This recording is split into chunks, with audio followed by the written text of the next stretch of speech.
Fairy Tale Problem Solving STEM Kit, Goldilocks and the Three Bears.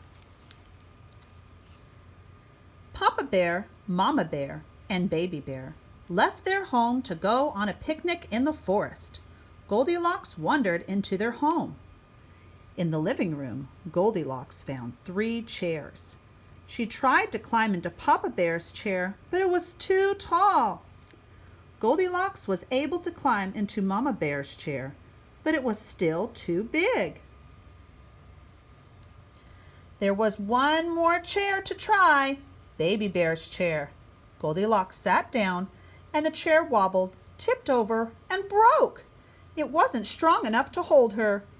When the 3 bears came home, they saw Goldilocks holding the broken chair. Baby Bear cried, "Oh no, my chair is broken." "I'm so sorry," said Goldilocks. "Let me build you a new chair."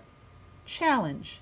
Can you help Goldilocks build a new chair that can hold anyone in the bear family without wobbling or falling over? Can you help Goldilocks build a new chair that can hold anyone in the bear family without wobbling or falling over? Fairy Tale Problem Solving STEM Kit, Goldilocks and the 3 Bears. Here you will draw a picture of your plan for your design for your new chair that can hold any bear in the family. Then you will create. That is where you will actually take the materials on the table and you will build the chair. Then you will test out your design. Did your design work? Yes or no? Best of luck on building a new chair for the 3 bears.